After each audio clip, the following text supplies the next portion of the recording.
할렐루야. 아멘. 오늘 추수감사주의를 맞이한 저와 여러분에게 하나님의 정말 풍성한 은혜가 함께 하시기를 간절히 소망합니다. 아멘. 예, 어느덧 2023년 10월의 추수감사절이 되었습니다. 정말 시간은 우리가 활시위를 이렇게 놔서 출발한 화살처럼 늘 빠르게 지나는 것 같습니다. 추수감사절이 되면 한 해가 늘 거의 다 지나갔다는 생각이 이렇게 드는지 누가 시키지도 않는데 이 추수감사절이 되면 한 해를 이렇게 되돌아보면서 감사한 일들을 막 억지로라도 생각을 해보게 되는 것 같아요. 아마도 어릴 적부터 교회를 다닌 그런 긍정적인 부작용이 아닌가 생각을 해보게 됩니다. 여러분들은 올 한 해 어떤 감사한 일들이 있으셨나요? 하고 계신 비즈니스가 잘 되는 것이 감사한 분도 있으실 것이고, 아픈 분은 건강이 회복되어서 감사한 일도 있을 겁니다.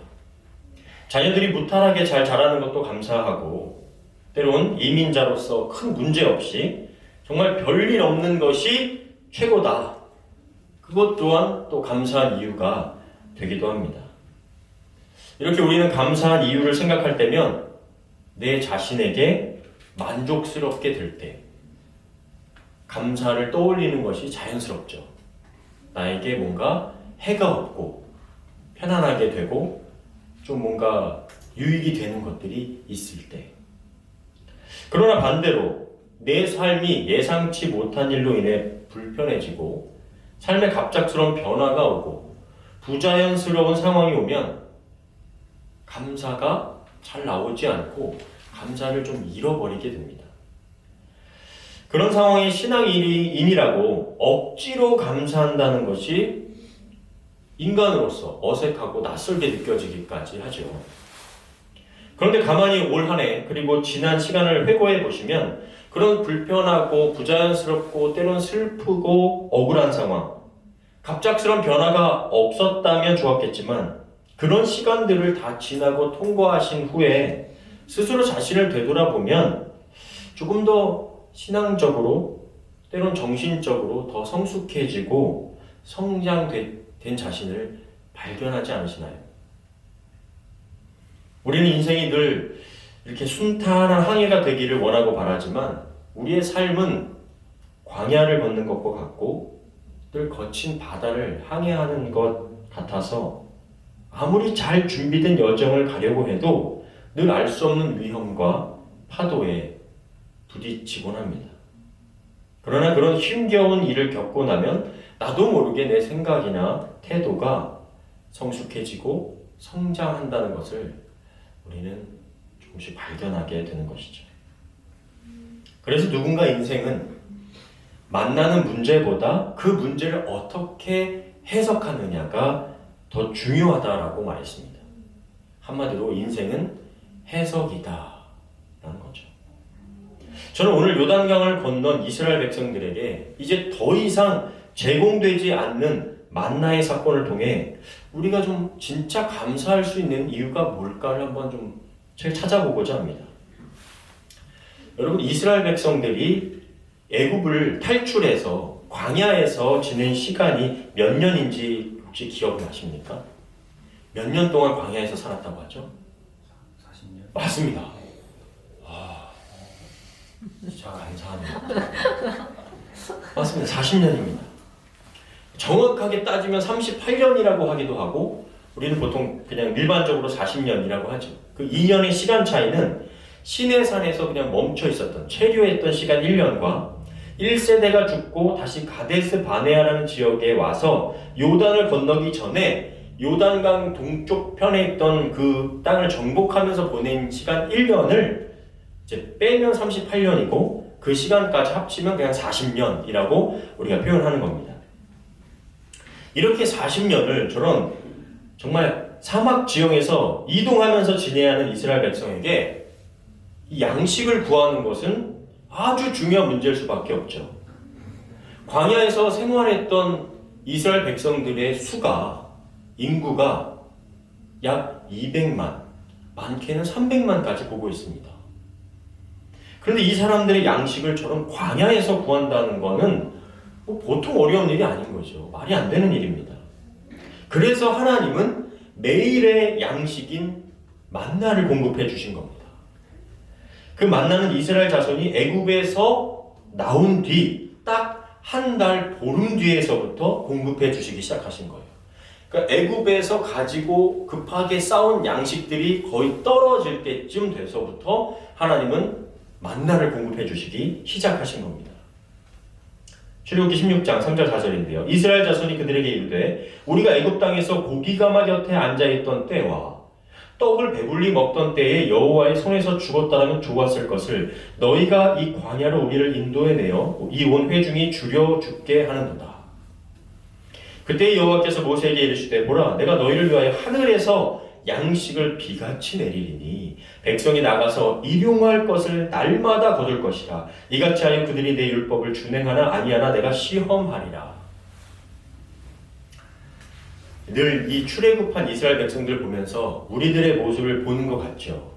애굽에서 행하신 하나님의 그 놀라운 10가지 기적을 보았고 애굽의 군사들이 뒤에서 쫓아오는 위기 속에 홍해가 갈라져 마른 땅을 걷는 기적을 체험하고도 당장 애굽에서 싸서 나온 먹을 것들이 떨어지고 뭐 좀 이제 BBQ 좀 못하니까 차라리 노예로 있을 때가 더 낫다. 아니, 죽여라. 왜 우리를 데리고 나왔냐? 하면서 원망과 불평을 쏟아내기 시작한 겁니다. 뭐 사람의 그 원초적인 이 먹는 그런 욕구가 해소가 안 되니까 당연히 이런 원망과 불평이 일어나는 것도 이해가 됩니다. 그러나 하나님께 감사의 기도와 간구로 먹을 것을 구했다면 조금 더 좋았을 것을 하는 아쉬움이 늘 우리들의 모습과 좀 이렇게 겹쳐지는 부분에서 좀 안타깝죠. 출애굽기 16장 8절입니다. 또 모세가 이르되 여호와께서 저녁에는 너희에게 고기를 주어 먹이시고 아침에는 떡으로 배불리시니 이는 여호와께서 자기를 향하여 너희가 원망하는 그 말을 들으셨습니다. 우리가 누구냐? 너희의 원망은 우리를 향하여 함이 아니요 여호와를 향하여 함이로다. 하나님을 향하여 원망으로 가득 찬 백성들이었지만 그들의 연약한 무지함을 아시기에 하나님은 아침에는 만나를, 저녁에는 고기, 무슨 고기였죠? 메추라기 떼를 보내셔서 일용할 양식을 아침 저녁으로 거저 내려주셨던 겁니다. 이스라엘 백성들은 일용할 양식으로 얻은 만나를 이전에는 본 적이 없었기 때문에 만나라고 부른 겁니다. 만나의 뜻이 이것이 무엇이냐? What is this? 이게 뭐냐? 하면서 매일 먹은 거죠. 그래서 제가 지난번 우리 아이들한테도 이게 맞나? 뭐 이런 얘기를 했었죠. 죄송합니다. 출애굽기 16장 15절 이스라엘 자손이 보고 그것이 무엇인지 알지 못하여 서로 이르되 이것이 뭐야? 하니 모세가 그들에게 이르되 이는 여호와께서 너희에게 주어 먹게 하신 양식이라. 이게 만나입니다. 만나? 여러분 일용할 양식으로 거저받은 만나는 이것을 의미를 해석하면 하나님의 은혜입니다. 하나님을 향하여 원망과 불평이라는 죄를 지었지만 그럼에도 하나님은 대가 없는 값없는 은혜를 일용할 양식을 매일 내려주신 거예요. 그래서 만나는 하나님의 은혜입니다. 그 은혜를 백성들은 때로 지겹다고 너무 똑같다고 불평하고 감사와 감격을 잃었을지 몰라도 하나님은 광야에 40년 시간 동안 한결같이 하루도 굶기지 않으시고 만나로 먹여주신 거예요. 일용할 양식을. 그래서 예수님께서도 40일간의 금식 후 사탄에게 시험받으시면서도 뭐라고 대답하셨죠? 사람이 떡으로만 살 것이 아니요 하나님의 입으로부터 나오는 모든 말씀으로 사는 것이다 라고 말씀하셨던 겁니다. 하나님의 자녀들은 하나님의 말씀에 따라 살 때, 그 말씀을 쫓아 살 때 하나님이 일용할 양식을 채우시는 것을 경험하며 사는 것이 하나님의 백성이고 하나님의 자녀라는 거예요. 그래서 만나는 하나님께서 우리에게 허락하신 선물과도 같은 일상의 은혜입니다. 우리 일상은 평범한 것 같고 매일 반복되는 것 같지만 비범한 하나님의 은혜가 잔잔하게 흐르는 은혜의 날이 반복되는 거예요. 늘 반복되고 나에게 어떤 엄청난 기적이 일어나지 않은 것 같아도 하나님은 오늘이라는 하루를 은혜로 우리에게 날마다 베풀어 주고 계신 줄 믿으시기 바랍니다.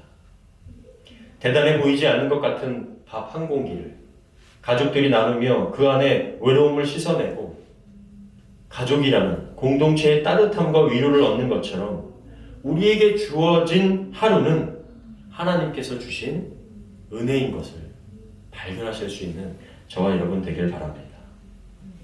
오늘 우리에게 주신 하루는 예수님께서 당신의 목숨을 우리에게 내어주심으로 거저받은 은혜임을 기억한다면 결코 가볍게 취급할 하루가 아니고 감사해야 하는 시간임을 깨닫는 그런 저와 여러분 되길 바랍니다. 그런데 문제가 뭐죠? 문제는 이 만나의 은혜가 그쳤을 때입니다. 여호수아서 11, 12절 오늘 말씀이죠. 6월절 이튿날에 그 땅의 소산물을 먹되 그날의 무교병과 볶은 곡식을 먹었더라.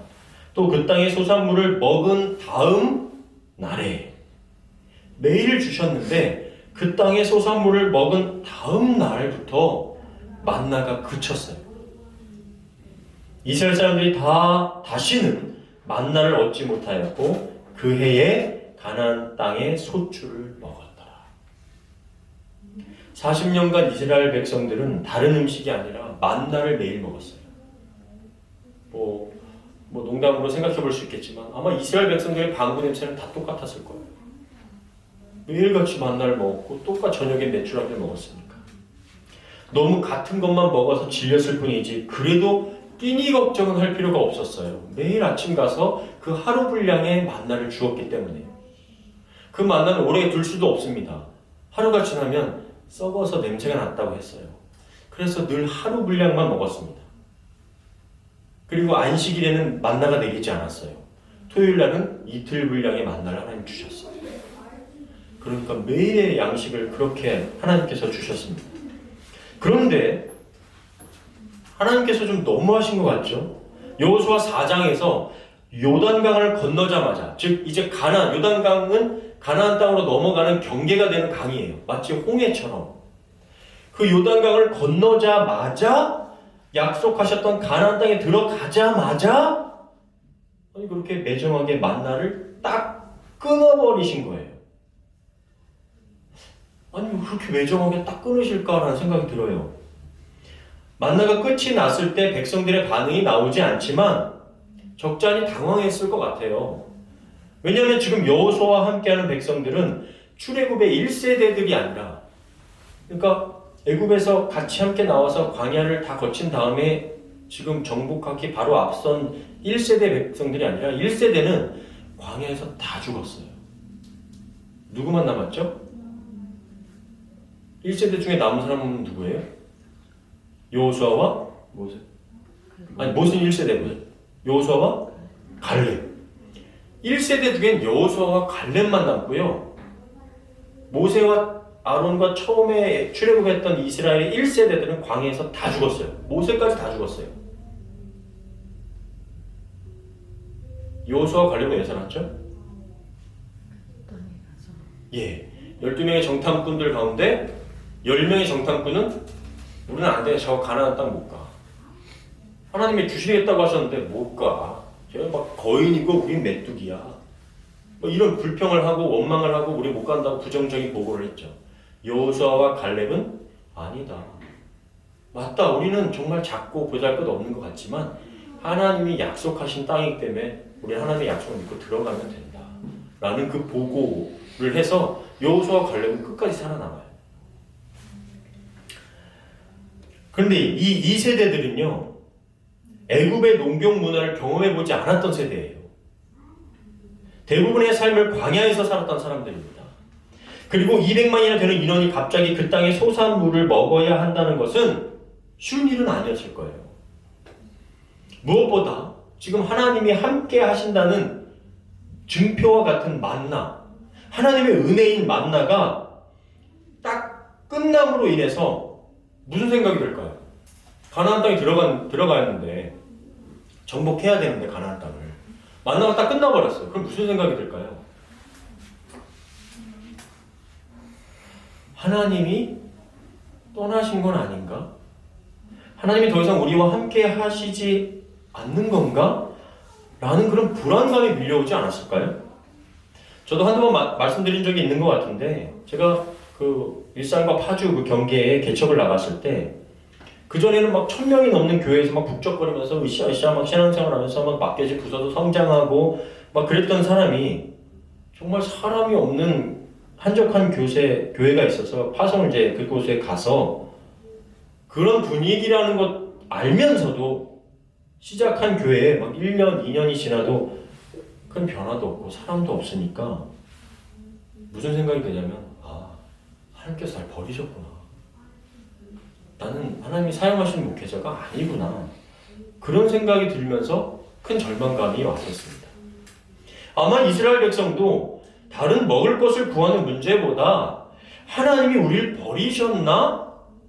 하는 그런 단절감이 더 큰 충격으로 다가올 수가 있었을 거예요. 그러나 여러분, 아무리 찾아봐도 백성들이 그 끊어진 만나에 대해 불안해하거나 원망했다는 내용이 없습니다. 왜 그럴까요? 그들의 지도자, 훌륭한 지도자 여호수아 때문이었을까요? 이 세대들은 1세대보다 믿음이 좋아서 그런 걸까요? 아주 단순합니다. 가나안 땅이 약속의 땅이었기 때문이죠. 하나님이 약속하신 땅이기 때문이에요. 출애굽기 3장 7절 8절 한번 같이 읽겠습니다. 시작.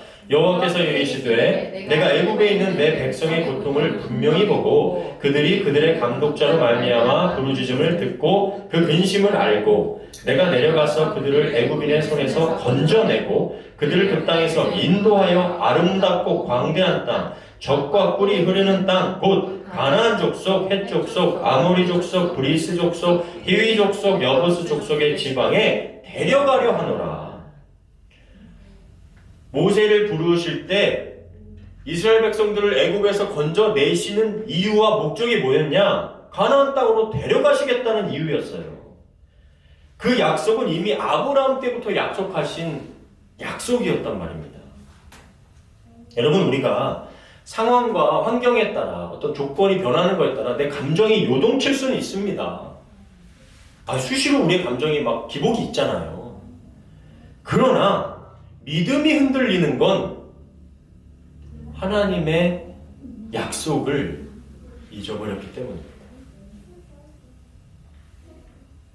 무슨 얘기인지 아시죠? 우리를 천국으로 인도하시겠다. 우리를 붙들어 하나님의 나라로 이끌어가겠다라는 그 예수 그리스도의 강력한 은혜와 약속을 우리가 잃어버리기 때문에 자꾸 두렵고 상황과 조건이 바뀔 때마다 막 들쭉날쭉을 해버리는 거예요. 그런데 하나님은 그렇게 쪼잔하시거나 협박식의 신앙을 요구하시는 분이 아니라 하나님은 신실하신 하나님, 인자와 선하신 하나님, 변하지 않으시는 하나님, 이러는 거예요. 그걸 어떻게 알아요, 우리가? 하나님 만나봤습니까? 하나님 봤어요? 말씀에 기록하셨잖아요. 말씀으로 기록하여 우리에게 약속해 주셨잖아요. 그래서 말씀이 중요한 겁니다. 그래서 우리는 하나님께서 말씀하신 약속을, 이 말씀인 약속을 붙들어야 되는 거예요. 만약 가나안 땅에 대한 약속이 없었다면 갑자기 끊어진 만나 앞에서 당연히 하나님 떠나신 거 아니야? 뭐야, 하나님 어디 가셨어 지금? 뭐 일 안 하셔? 막 이런 두려움이 막 몰려왔을 겁니다. 우리도 마찬가지잖아요. 성경에 기록하신 하나님의 약속이 아니라 내게 일어나는 상황과 환경과 변화에 따라 하나님의 사랑을 판단해버린다면 이건 뭐 너무 혼란스러워서 제정신으로 살 수 없을 겁니다. 그러나 변하시지 않는 하나님의 약속 앞에서는 우리 두려움과 불안이 아니라 새로운 은혜로 변화를 맞이할 수 있는 우리의 마음이 될 줄 믿습니다. 여러분, 11절에 이스라엘 백성이 그 땅의 소산물을 먹었다라고 기록되고 12절에 다시는 만나를 얻지 못했다고 말씀하죠. 더불어 그 해부터 가나안 땅에서 나는 양식을 먹고 살게 돼요. 그럼 어떤 것들이 그 가나안 땅에서 얻게 된 양식들이었을까? 가나안 땅의 7대 소산물이 성경에 또 기록됩니다. 신명기 8장 7절 8절. 내 하나님 여호와께서 너를 아름다운 땅에 이르게 하시나니. 이것은 이게 모세가 가나안 땅에 들어가면 어떻게 될 것이다 라는 것을 유언처럼 남긴 말씀이 신명기예요. 그때 다 얘기합니다. 그곳은 골짜기든지 산지든지 시내와 분천과 샘이 흐르고 밀과 보리의 소산지요 포도와 무화과와 석류와 감람나무와 꿀의 소산지가 좋은 거 다 있죠. 이와 같은 농작물들이 이와 같은 농작물들이 풍요롭게 공급되는 정말로 젖과 꿀이 흐르는 가나안 땅을 하나님은 약속하셨고 인도하셨고 그들은 부족하지 않게 먹을 수 있게 된 겁니다. 그래서 신명기 8장 9절 10절에 이렇게 기록합니다. 내가 먹을 것에 모자람이 없고 내게 아무 부족함이 없는 땅이며 그 땅은 그 땅의 돌은 철이요 산에서는 동을 캘 것이라. 그러니까 철기 문화가 있고 동도 있고 내가 먹어서 배부르고 내 하나님 여호와께서 옥토를 내게 주셨으므로 말미암아 그를 찬송하리로다. 이와 같은 하나님의 말씀을 통해 만나가 끊어진 것, 만나의 중단은 하나님의 은혜가 끊어지고 중단된 것이 아니라 하나님의 새로운 은혜의 여정이 펼쳐질 것이라는 말씀인 거예요. 그러면 만약 여러분이 가나안에 입성하는 새로운 은혜를 입은 이스라엘 백성들이라면 무엇이 가장 중요하게 여겨지겠습니까? 무엇을 생각하시겠어요? 새로운 땅에 들어가신다. 우리 조금 더 쉽게 이해할 수가 있죠. 우리가 이민자들이잖아요.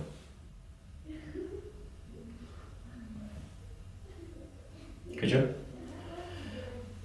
캐나다에 입성하실 때 무엇을 좀 가장 중점적으로 생각하셨나요? 우리가 어떻게 이 밴쿠버에 잘 정착할 수 있는가? 어느 지역이 안전하고 살기 좋은가? 어떻게 혹은 어떤 비즈니스를 할까? 어떻게 먹고 살까?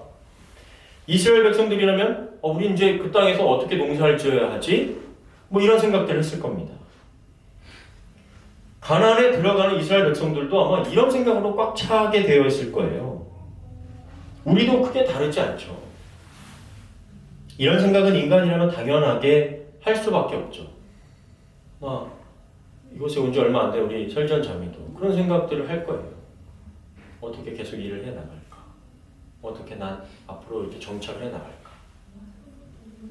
우리는 먹고 입고 사는 것을 생각하고 이걸 염려라고 할 수도 있고 걱정이라고 할 수도 있습니다. 그래서 그 모든 것을 이루어주고 가능하게 하는 돈과 물질에 집중을 하게 돼요. 돈이 많으냐 적으냐가 마치 하나님께서 우리에게 은혜를 지금 베풀어 주고 계시느냐 그렇지 않느냐로 단정 지을 때가 많다는 거예요. 내가 지금 저도 그렇습니다. 일이 없고 집안에서 올 한해 저도 개인적으로 힘든 시간 생각으로 힘든 시간이 많았죠. 몸도 그랬고요. 그러니까 하나님이 나를 지금 하나님 어떻게 계시는 거야? 어떻게 하나 일하시는 겁니까? 하나님 저에게 은혜를 좀 불쌍히 여겨달라고 그러고 긍휼히 여겨달라고 그러고 이러잖아요. 뭐로? 나의 환경과 조건으로. 그럼 하나님도 우리와 생각이 같으실까요? 하나님도 우리가 돈을 잘 벌고 물질에 풍족해지는 것에 집중하고 거기에 몰입하는 것을 찬성하시고 좋아하실까요? 어떻게 생각하세요? 그것이 하나님의 은혜를 직접적으로 내가 누린다라고 여기는 생각, 그것이 정말 올바른 생각일까요? 결론을 먼저 말씀드리면 하나님은 우리가 하나님에게서 마음이 빼앗기는 것을 원하지 않으신다는 거예요. 돈을 벌지 마라, 열심히 살지 말라는 이야기가 아니죠. 그 모든 것을 허락하시는 하나님을 사랑하라는 말씀을 하나님은 끊임없이 우리에게 주고 계세요. 그리고 누가 만나의 은혜를 주었는지, 누가 가나안 땅을 허락하는지, 그 땅에서 양식을 얻게 하는 자가 누구인지를 기억하고 집중하라는 거예요. 그 하나님을 사랑하라는 거예요. 여러분, 저희가 개를 키우잖아요. 개를 기르는데 아무리 개가 배가 고파도 개가 주인의 손을 먹지 않습니다. 이해되시나요? 무슨 뜻인가 하면 배가 고프다고 주인에 대한 로열티를 버리지 않는다는 거예요. 배가 고파도 주인이 기다리라고 하면 기다립니다. 그게 개가 가지고 있는 충성심이죠. 말씀 신명기 11장 10절부터 15절인데요. 우리 한 절씩 좀 교독하겠습니다. 여러분이 들어가서 점령할 땅은 여러분이 전에 살던 이집트 땅과 같은 것이 아닙니다. 거기서는 여러분이 밭에 물을 대느라고 많은 고생을 하였습니다.